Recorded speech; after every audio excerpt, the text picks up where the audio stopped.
Esse é um tempo em que nós somos desafiados a manter a nossa fé, independentemente dos cultos, independentemente das reuniões, dos ajuntamentos. Presta atenção, meu irmão.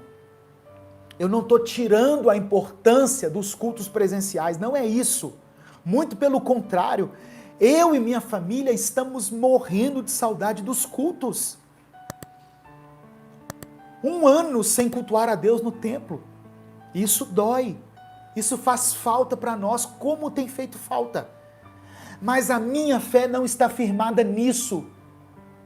Se a partir de hoje não pudesse mais definitivamente ter cultos, a minha fé em Deus continua. Porque eu alimento a minha fé todos os dias, através da palavra. Eu tenho um tempo de intimidade com Deus através da oração. Eu coloco louvor para ouvir aqui na minha casa, no meu celular. Quando eu vou fazer a minha caminhada diária, eu coloco uma mensagem, um louvor para ouvir. A nossa fé não pode estar firmada num culto, porque senão nós vamos morrer espiritualmente. Irmãos, eu quero nessa noite compartilhar uma palavra com você, uma palavra que o Senhor colocou no meu coração. Eu gosto sempre de dar título, às mensagens, os irmãos já conhecem aqui. E essa mensagem, Deus tem falado muito ao meu coração sobre a fé. Se você vê várias mensagens que eu postei nos últimos dias, nos últimos meses, elas falam sobre a fé. Quando a gente lê em Hebreus sobre a galeria dos heróis da fé, nós nos deparamos com homens e mulheres ali que foram tremendamente usados pelo Senhor e que tinham como único diferencial a fé em Deus. Eles não eram super-homens, super-mulheres, eram pessoas que simplesmente tinham fé. E hoje Deus colocou no meu coração falar sobre uma figura na Bíblia que não está na galeria dos heróis da fé, mas que foi usada de uma forma tremenda, E o texto que eu vou ler está em 2 Reis, capítulo 5. Abra comigo a sua Bíblia em 2 Reis, capítulo 5, do verso 1 ao verso 5. Naamã, comandante do exército do rei da Síria, era muito respeitado e honrado pelo seu senhor, pois por meio dele o Senhor dera vitória à Síria. Mas esse grande guerreiro ficou leproso. Versículo 2. Ora, tropas da Síria haviam atacado Israel e levado cativa uma menina, que passou a servir a mulher de Naamã. Um dia, ela, a menina, disse à sua senhora: se o meu senhor procurasse o profeta, quando ela fala o meu senhor aqui, é Senhor com S minúsculo. Então ela está se referindo a Naamã. É como se ela estivesse dizendo assim: se o meu senhor Naamã procurasse o profeta que está em Samaria, ele o curaria da lepra. Naamã foi contar ao seu senhor o que a menina israelita dissera. Agora Naamã foi contar para o superior dele, para o rei. O rei da Síria respondeu: vai lá, Naamã, eu lhe darei uma carta que você entregará ao rei de Israel. Então Naamã partiu, levando consigo 350 quilos de prata, 72 quilos de ouro e 10 mudas de roupas finas. Irmãos, a história do comandante Naamã é muito conhecida no meio cristão. Talvez você que está assistindo aí, seja você evangélico, ou católico, ou espírita, talvez você já tenha ouvido falar de Naamã.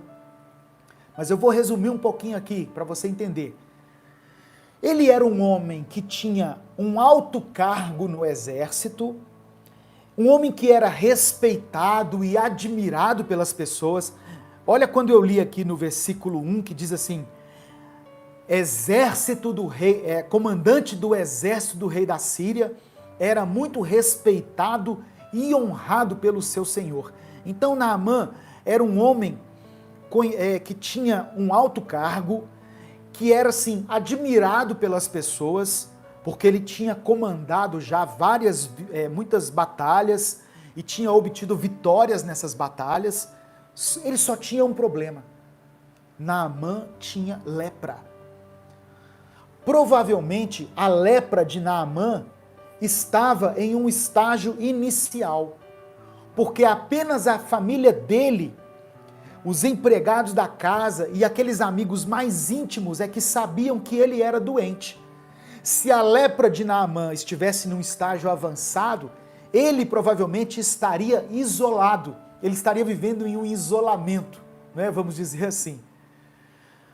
O que acontece a seguir é que Naamã, segundo o relato aqui, vai até o profeta Eliseu, e o profeta manda que ele mergulhe 7 vezes no rio Jordão. E então, a partir daquele momento em que ele mergulha 7 vezes no Jordão, ele é curado da sua lepra. Então, o resultado disso foi que Naamã creu no Senhor. Naamã passou a ser um grande homem de Deus. Ele acreditou em Deus, embora ele fosse sírio. E ele declara que no mundo inteiro não existe nenhum Deus a não ser o Deus de Israel. Então essa é uma história maravilhosa, onde uma pessoa incrédula tem um problema, uma doença incurável, mas é levada a conhecer a Deus, o Deus Todo-Poderoso, e nesse processo de cura, ele se converte ao Senhor. As palavras de Naamã, em 2 Reis, capítulo 5, versículo 15, revelam como ele se converteu a Deus.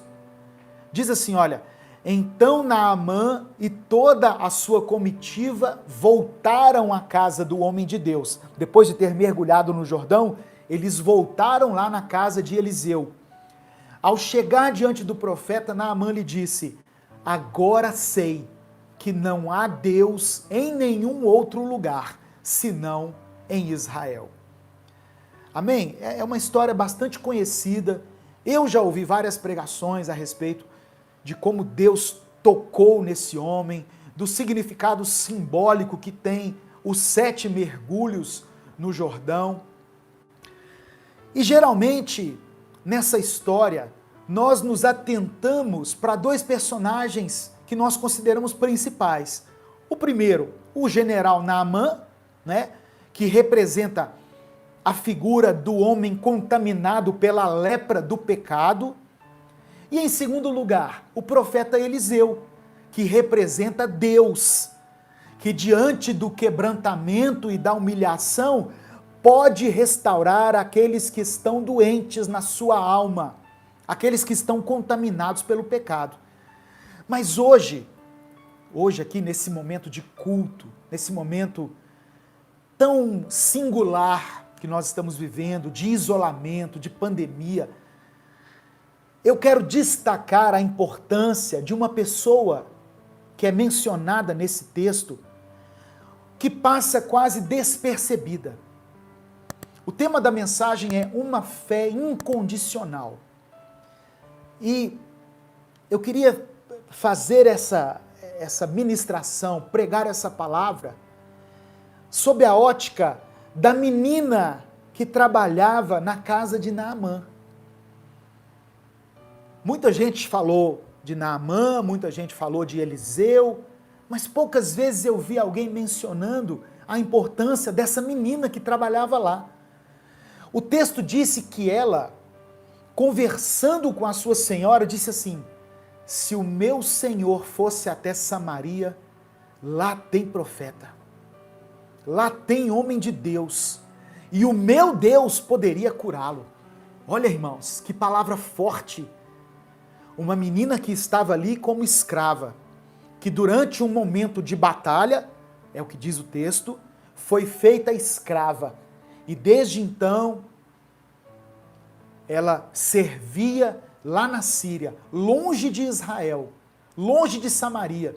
Mas quando ela vê o seu senhor Naamã com lepra, ela diz para a sua serva: oxalá o meu senhor fosse em Samaria, porque lá tem profeta de Deus, lá tem homem de Deus que poderia curá-lo. Aleluia, louvado seja o nome do Senhor, louvado seja o nome do Senhor. Irmãos, por que eu quero destacar essa menina hoje? Sabe por quê? Porque ela estava longe de Israel. Há algum tempo ela não estava em comunhão com seus irmãos, ela não estava em contato com a casa de Israel. Naquela época não tinha telefone, não tinha um WhatsApp. Talvez na condição de escrava, ela não pudesse nem se comunicar com seus parentes, nem através de carta. Mas mesmo assim, ela mantinha a sua fé em Deus. Eu imagino aquela menina fazendo cultos sozinha. Talvez sozinho como você está aí, olhando para esse celular, ou olhando para esse notebook, ou olhando para essa TV. Eu imagino ela fazendo seus cultos sozinha, no seu quarto, clamando a Deus sozinha. Outra coisa, talvez ela não tivesse nem acesso mais à palavra de Deus, mas a palavra estava gravada no seu coração, a palavra estava dentro do seu coração. Você percebe onde eu quero chegar, meu irmão? Essa menina, cujo nome a Bíblia nem menciona, representa a igreja. A igreja que hoje é impedida de cultuar a Deus nos templos, mas que não se esqueceu do poder e da glória do Senhor. Tanto que ela disse assim, olha, existe um Deus que pode curar o meu Senhor dessa lepra. Aquela menina não perdeu a sua fé.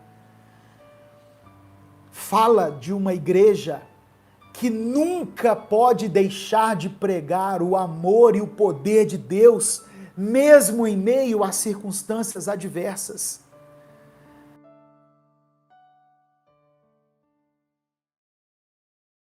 A paz do Senhor, meus irmãos, pastor Edivaldo falando aqui. Mais uma vez, uma alegria muito grande podermos cultuar a Deus juntos. Eu agradeço a todos vocês que acompanham esse culto, de onde quer que você esteja. E desde já eu quero pedir que você coloque o seu nome, coloque a cidade de onde você está falando, deixe o seu pedido de oração e não se esqueça de compartilhar essa mensagem com os seus contatos, com as pessoas que você ama. Deus tem uma palavra para o seu coração hoje, que pode transformar a sua vida. Nós cremos que a palavra do Senhor tem o poder de restaurar o ser humano, tem o poder de restaurar a vida do homem. E por isso eu peço que você compartilhe, que você não guarde só para você essa palavra.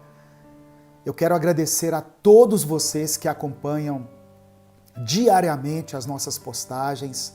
Então, não deixe de se inscrever no nosso canal e ativar as notificações, porque assim todas as vezes que a gente postar um conteúdo novo, você é avisado e você pode ser abençoado, pode ser edificado aí. Amém? Em nome de Jesus. Eu gostaria de iniciar esse culto, iniciar esse momento de louvor e adoração a Deus com uma oração. Essa semana foi uma semana bem difícil, uma semana muito complicada. Por mais que a gente queira, às vezes, tirar os olhos das circunstâncias e colocá-los no Senhor, e isso é necessário. Eu sempre falo sobre isso aqui. Mas nós também não podemos simplesmente desconsiderar tudo que está acontecendo, fingir que não estamos vendo, porque a crise é real, irmãos. A pandemia é real, o coronavírus é uma realidade. Muitas pessoas estão sendo atingidas diretamente, outras indiretamente. Algumas pessoas têm perdido os seus entes queridos, outros têm sido atingidos na sua própria pele por essa enfermidade, perdendo emprego, deixando de ter uma renda, de ter uma vida digna, e nós não podemos fingir que não estamos vendo essas coisas, amenizar esses acontecimentos. Então eu queria, nesse primeiro momento aqui de culto, unir a minha voz à sua e fazermos juntos uma oração a Deus, um clamor a Deus por essa nação, pelas nações do mundo que têm enfrentado a Covid e, de forma geral, por todos aqueles que têm passado por algum tipo de dificuldade, porque nós sabemos que o sofrimento, ele não se resume apenas à pandemia. Junto com a pandemia vem crises conjugais, crises financeiras, problemas de relacionamento, problemas emocionais, muitas pessoas enfrentando depressão, ansiedade. Aumentou consideravelmente o consumo de antidepressivos, de ansiolíticos, remédios para dormir, consultas aos psicólogos, aos terapeutas, aos psiquiatras. Tudo isso tem feito com que a crise tome uma proporção muito grande e atinja a todos nós. Eu tenho dito aqui que não importa a classe social, não importa a cor, religião, raça, ideologia, todos nós estamos sendo atingidos de uma maneira ou de outra por essa crise. Por isso eu quero orar, quero colocar o nosso país nas mãos do Senhor. Coloque o seu país aí também, se você estiver falando de um outro país, para que Deus dê graça, para que Deus nos faça vencedores, para que o Senhor dê sabedoria aos nossos governantes. Muitos governantes têm agido de forma insensata, têm se sentido impotentes diante desse problema, não porque querem às vezes, mas porque não sabem como lidar com isso, porque pegou todo mundo assim de surpresa. E eu quero colocar também os nossos governantes diante do Senhor, para que Deus dê unção, sabedoria, discernimento a eles, para que eles tenham empatia com o sofrimento do povo e ajam de maneira correta, sem nenhum interesse político.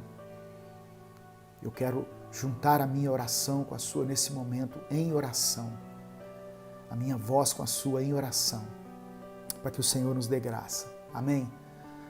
Vamos orar, então, se você puder, onde você estiver, feche os seus olhos, curve a sua cabeça.